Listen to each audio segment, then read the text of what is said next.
एक समचतुर्भुज के विकर्ण 12 सेंटीमीटर और 16 सेंटीमीटर हैं।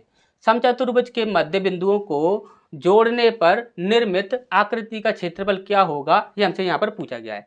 जब कभी भी देखिए, हमेशा एक बात याद रखिएगा, जब कभी भी समचतुर्भुज की बात कर दी जाए, किसकी बात कर दी जाए, समचतुर्भुज की यदि बात कर दी जाए, तो हमेशा याद रखिएगा समचतुर्भुज के अंदर जो कोई भी, देखिए मध्य बिंदुओं को मिलाकर, ये बात याद रखिएगा, मध्य बिंदुओं को मिलाकर यदि कोई भी आकृति बनाई जा रही है तो वह भी समचतुर्भुज ही होगा।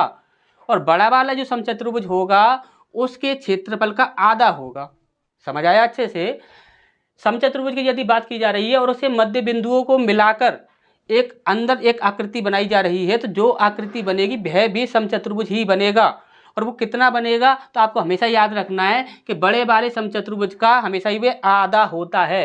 तो आपको यहाँ पर क्या करना है कि याद देखिए, तुक्का ट्रिक यदि आपको यहाँ पर लगानी है तो वो तो आपकी यहाँ पर फेल हो जाएगी। तो क्यों फेल हो जाएगी? क्योंकि आपको यहाँ पर क्या करना है, 2 गुणा 2 करना है। आपको 1 2 से कोई भी संख्या एक डिवाइड कर दो, जो भी संख्या डिवाइड हो रही है आपने 1 2 से कर दिया, फिर उसका दूसरे 2 से भी एक संख्या डिवाइड कर दो।